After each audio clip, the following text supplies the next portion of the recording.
against Nicolas Maduro.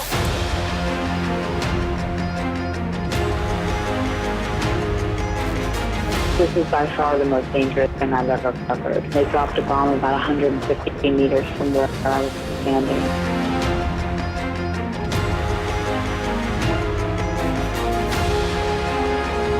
I can hear a mortar that's incoming.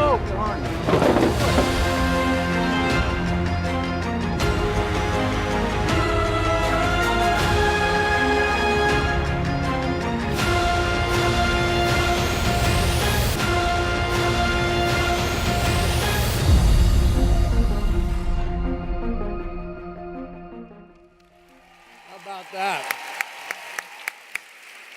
Amazing. I am John Avlon from CNN, and it is my delight and honor to be with three of the most accomplished, respected foreign correspondents in the world today. And we begin, as they say, with breaking news. It is amazing that Omar al-Bashir, as of today, the dictator of Sudan, for several decades, has been removed as Sudan's president. Nima, you have done some of the most extraordinary reporting from Sudan, particularly in the chronicling the uprising that's been occurring that may have toppled him. I want to show folks some of your recent clips from Sudan and then get your take on what's happening right now. This is my hometown, Khartoum, for months now in the grip of pro-democracy protests. Much of it brutally hidden from the world by Sudan's government, and yet people here are still risking everything for change. Even as the United States works to restore diplomatic relations with Sudan's government.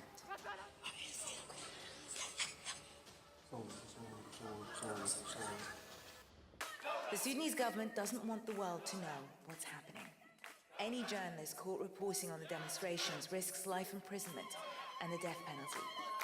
In the crowd, I try to stand back and film with secret cameras and smartphones and hope that I'm not spotted. Nima, extraordinary, right? Nima, tell us, I know you were on the phone with contacts as of this morning. You're going to be heading back there after this panel. What's the latest and what's happening in Sudan today? What's really extraordinary, I think, about what's happening in Sudan is that the majority of Sudan's population is under the age of 30.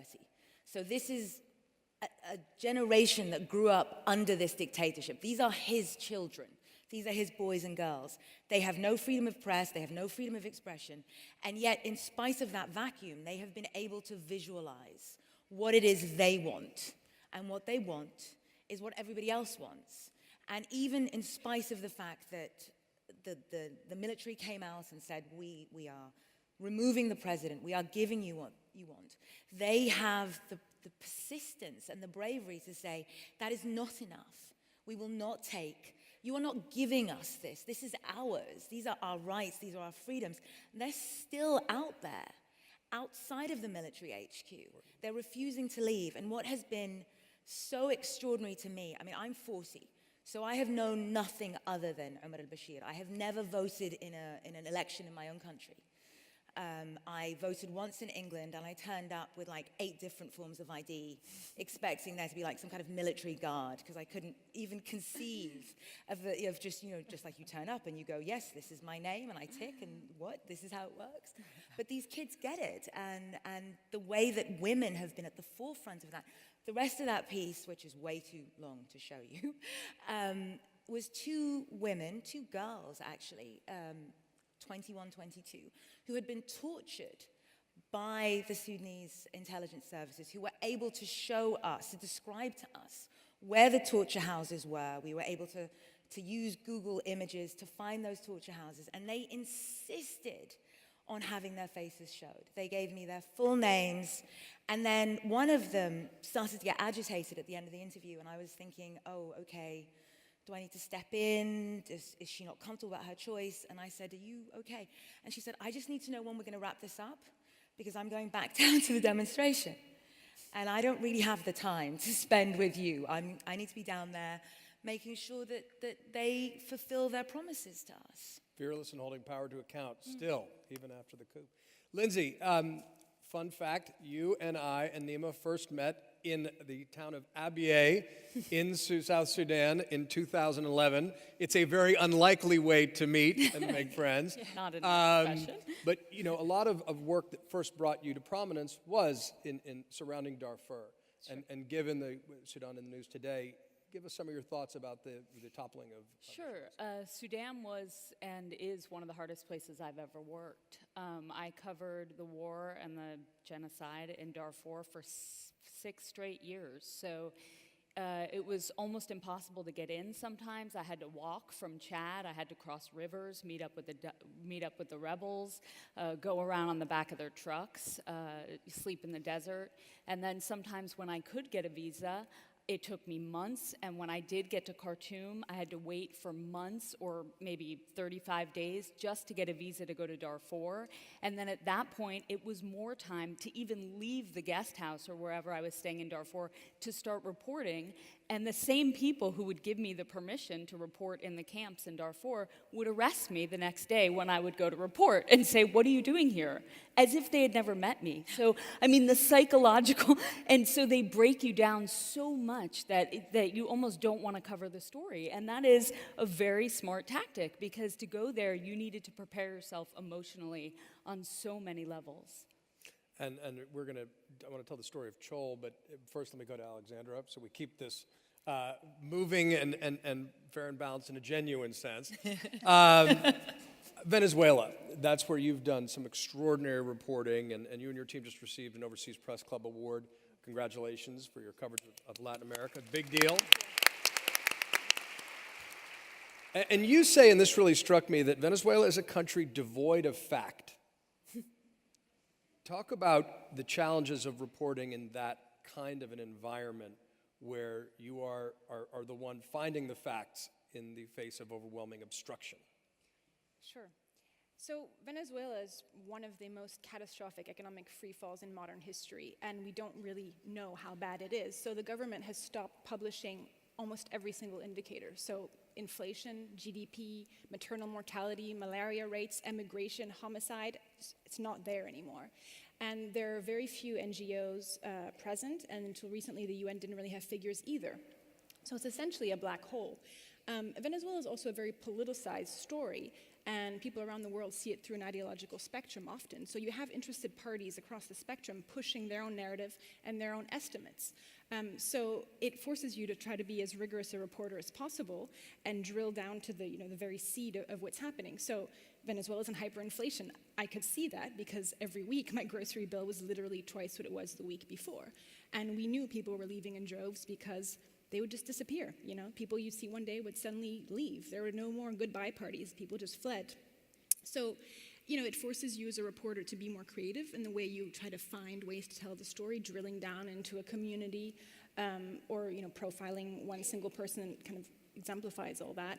But it's tricky because there's nothing to tell you you're wrong, because there's just no number out there.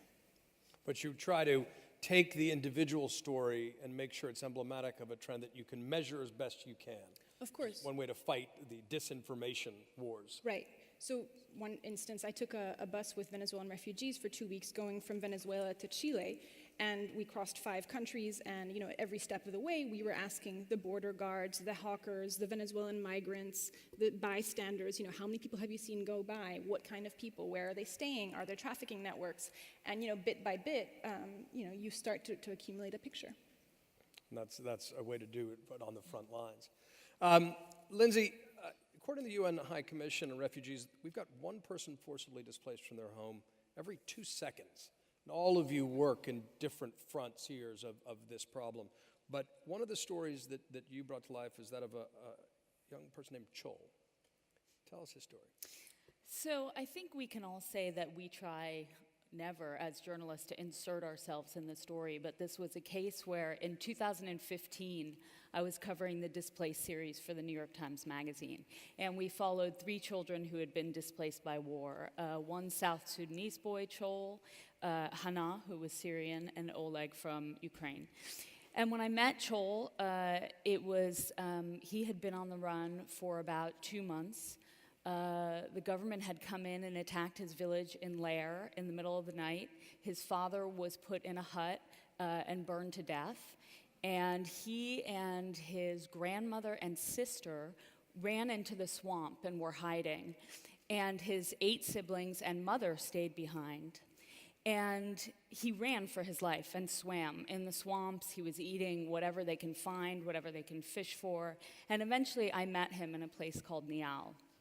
And you can imagine he was incredibly traumatized. And I spent about a week with him, and it was hard to photograph him because, of course, you don't want to further their trauma, and I didn't want to ask him many questions. And so I spent time with him, and he had no idea if his mother was alive or dead, what happened to his siblings, because there are no phones in the places that he had come from. So about 6 months later, the story was published in the New York Times as a cover story, and Chol was actually on the cover. That's Chol.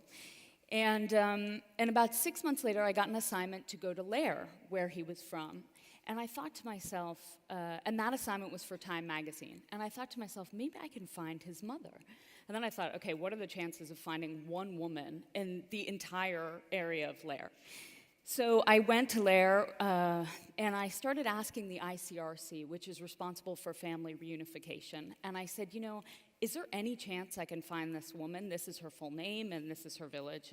And they said, well, tomorrow there's a food distribution in Lair, and we're expecting 18,000 people because it was the first one in several months. There had been so much fighting. And they said, if she's alive, she will be there because she'll be hungry. And so we went to the food distribution, and literally people were coming from across the horizon. Old people were coming in wheelbarrows. People were crawling. It was unbelievable, the scene. And so, of course, I thought, I was photographing, and I thought, there's no way I'm going to find this woman. And so about an hour and a half into shooting, a man with the ICRC came to me and said, this is Chol's mother. And I said, I don't believe it. I was so skeptical, and I started asking her, where's your husband? Where's your son? How many kids do you have? And I asked her all of these questions. And suddenly, at some point, I realized, she said, my husband was put in a hut and set on fire, and one of my sons fled. I don't know if he's alive. He fled with my mother. And I realized, and I started weeping, I couldn't stop crying. And she's looking at me like, what is wrong with this girl, Why are you upset? Yeah, why are you upset? It's my family. And so I had actually brought the New York Times magazine in case I found her with her son on the cover. And I said, can I come to your house tomorrow? And she said, sure. Well, there was one car in the entire area of Lair. And of course, I had to find the guy with the keys and run the car. So I went to her house, and I brought her the magazine. And all of Chol's siblings were sitting on this one thatched sort of bed. And Chol's mother and his great-grandmother, who was still alive, which was incredible. And I handed the magazine, and his mother and grandma, everyone just started crying. And they were weeping, and they said, he's alive, he's alive, he's alive. And then I said, I'm going to go to him. Do you want me to pass a message? Can I record a video to bring to your son? And so she sat up straight, and she said, don't come home. Stay in school and get educated. That's... Yeah.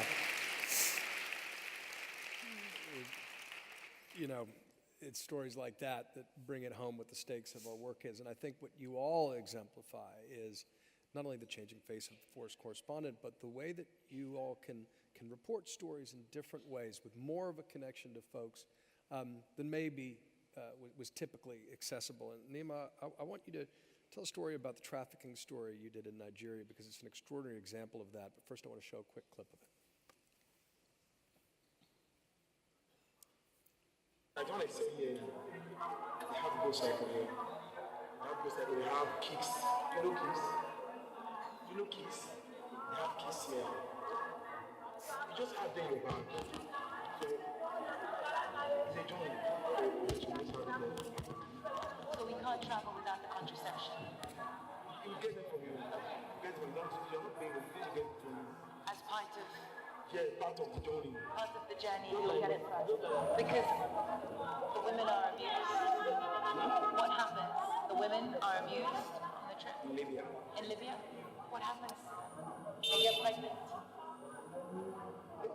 That is why that is telling you to have those things.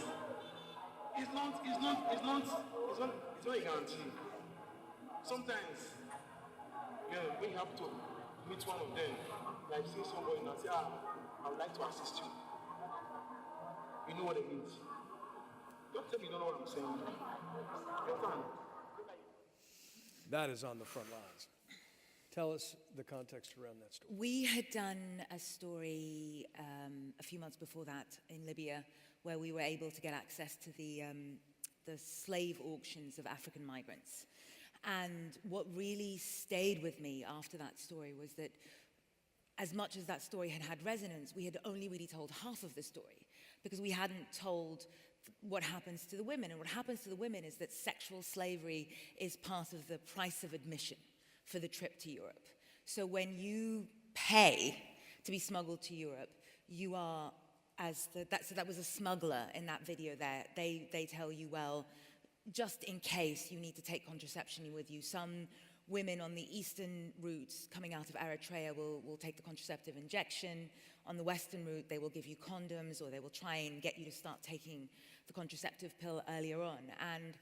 And it really stayed with us. I kept having these conversations with my boss, my wonderful boss, Debs Rayner, our head of news gathering. And it just felt like sexual violence against women is such an accepted part of the price of admission, of just being part of society, that even when you are in these extreme situations, sometimes you yourself have to take a moment to think, no, this is as appalling as men being auctioned off as slaves. This is sexual slavery, women being forced into brothels along that migrant route. And my amazing boss somehow managed to figure out a way to agree that we would traffic ourselves. I mean, literally just onto the bus. So we met him at the transport point, at a brothel actually. And interestingly enough, because I am from Sudan and I am very much the product of a very uptight mother, that was one of the worst parts of this for me. I was having to explain to my mother that, yes, I got trafficked. Yes, we did all of that. Mama, I was in a brothel. I'm really sorry. Please forgive me. It's just, and she will be watching this, and she will be very, very, very disappointed. But there was no pretense. This is where he plied his trade from. And after you saw that, he pulled me, he physically pulled me away from my amazing producer, Lillian the Poster, who was also trafficking herself with me. Because I think he clearly had decided that I was the vulnerable one, because I was the idiot who was asking the stupid questions. And I think when you talk about the facing change of foreign correspondents, we talk often about being women, being minorities, but also I think we don't put as much of an emphasis on the mask that you wear as a woman, of being constantly underestimated, and how much that informs the work you do, and how much that actually becomes part of your toolkit. So he pulled me to one side and was holding onto my arms, and he said, listen, I think he thought that I was going to freak out. So he was like, listen, trust in God, it's all going to be fine, and if you are raped, don't struggle. And then he just let me go. Thank you. But, you know, that's the norm. That happens when you think about it. We have no idea how many women have made that trip to Europe, but let's presume that there are millions, and that's not an exaggeration. Let's presume there are millions. So there are millions of women who have been raped multiple times en route to Europe, and yet when they get to Europe, or the women who come up the southern route across the Mexican border into America are also sexually assaulted. Yet when they get here, we are constantly trying to decide whether they are worthy of this life that they are coming here for. Absolutely. And that's a kind of story that you were able to bring that I think has just been, people have willfully wiped it from their minds. Alexandra, when you're in Venezuela, I mean, you lived there for 4 years at a time of chaos and corruption.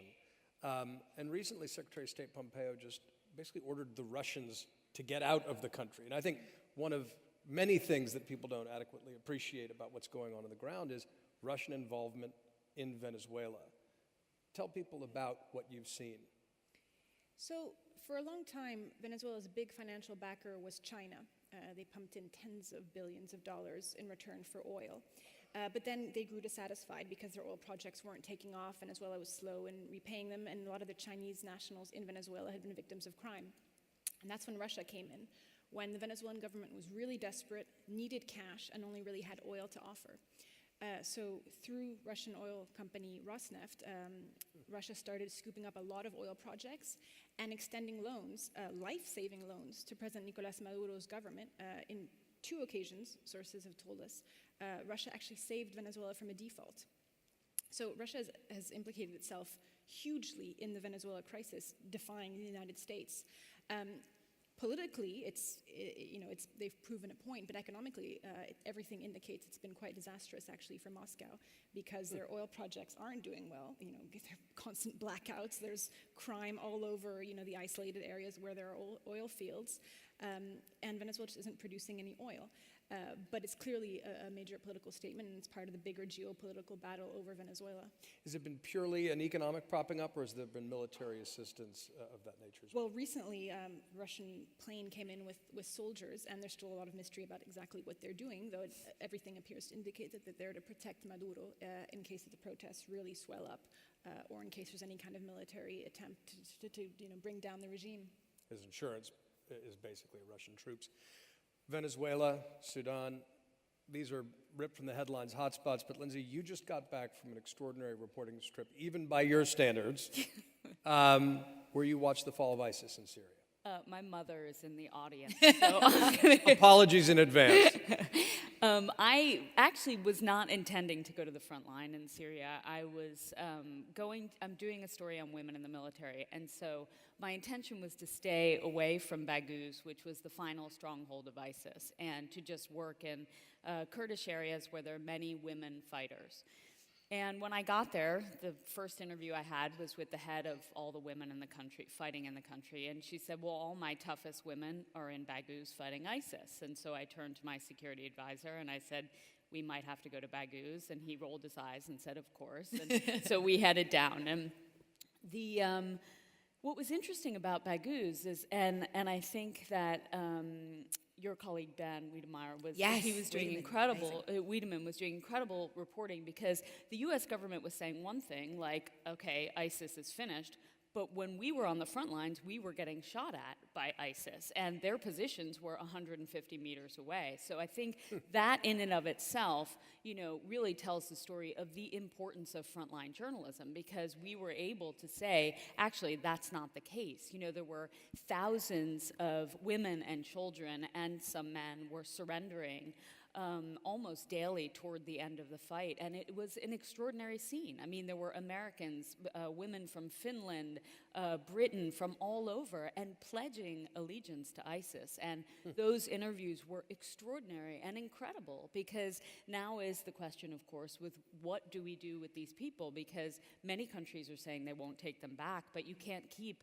60,000 women and children in a prison, in an open prison in northern Syria. That always raises the question when you're on the front lines, is the what comes next. We focus so intensely on the moment, but ends are new beginnings, sometimes that are unwelcome. When we all met in Sudan, in South Sudan, it was the beginning of the Arab Spring. A lot of unintended consequences flowed out of that. Nima, as you look at what's happening to Sudan today, what's your sense of how things will play out with the military? Are they trying to protect Omar al-Bashir? How do you see this playing out? Well, I think first and foremost, it's important to say that it's not just the Sudanese military that is trying to protect Omar al-Bashir. Omar al-Bashir has been a very good partner for the Americans. He's been key to counter-terror. In spite of being an indicted war criminal, the FBI signed a cooperation agreement just in November. So, we always think in these very kind of localized, it's these tin pot countries that do this, but we all exploit these strong men. Democracy is not good for business, and it's not good in terms of if you want a reliable world order that you know that you can predict how your country will operate in. And that's why in that piece in Sudan we made a point of saying Omar al-Bashir is doing this to his people, and the US is still negotiating with him to normalize relations. So I think we have to think, those of us, we who are sitting here in the West, have to think, well, what is our culpability? We can't constantly be talking about, well, those people over there have a responsibility to not screw this up. They have a responsibility to understand what democracy means. we have a responsibility to understand what democracy means. We have a responsibility to demand of our lawmakers and our legislators that they uphold our values of what democracy means. And so Umar al-Bashir is an indicted war criminal. He is gone. The general that has stepped in for him is a designated war criminal by the US Treasury. And it will be interesting to see whether the US does business with him, given that Sudan has been very key in the fight against ISIS and the spread of ISIS into Africa. If you had to bet? I would say it's business as usual. I mean, if you're going to continue negotiating to normalize relations with a government that is torturing its own people, then I would say you're going to go a long way, right? Meet the new boss, same as the old boss. Lynsey, you've obviously worked primarily in your career overseas, but increasingly you're doing work here at home. And I wonder how the lens of being a foreign correspondent frames your work here at home. Oh, that's interesting. I did start working back at home for the first time in about 20 years in the last few years. And I guess what I'm seeing is that so many of the same issues that I've covered overseas exist here. And I see them, I almost feel like a foreigner in my own country because I've been gone so long. And I actually can't believe what's happening. You know, what I witness here in the US, like the human rights violations, you know, the migrants and coming over and people coming to claim asylum. I mean, the child separation was heartbreaking. I mean, seeing these things happening in America, in a place where I've always believed that we as Americans have integrity and freedom and all of these things that people fight so hard for overseas, it's amazing to see that they don't really always exist here, depending on who you are. It's that perspective that brings it into such cold contrast. I want to end with a question to all three of you, because at a time when America does seem to be turning inward, I want each of you to make the case of why it's so vital to have international reporting remain on the front pages, keeping you on the front lines, and that it's something that Americans need to pay attention to. Alexandra, let me start with you. I mean, I think it's absolutely crucial, right? It's the way we understand what's happening in our own countries. When, you know, just to give an example, I used to think that things like central banks and institutions were a little bit boring. But then when you're in Venezuela and you see, you know, technocrats being fired from the central bank, numbers being fiddled, and then, you know, discontinue it entirely, and institutions being broken down, you start to realize just how catastrophic that process is. And I think that makes you much more aware. And, you know, in my case, I'm Swiss American. You know, grateful and lucky that I lived and grew up in countries where those institutions were, at least to an extent, you know, safeguarded and willing to fight for them. And I think it's not the only role that, you know, learning about the world brings, but it helps put into perspective what you have and why it's important to fight for it. So Herman Cain for the Fed. Nima. I would, from a completely idealistic perspective, I would say it speaks to who we are as a people. What are we prepared to tolerate? What are we prepared to allow to happen in this world? And if you're prepared to tolerate it abroad, then eventually you will be prepared to tolerate it back home. And it will come back to you. So important.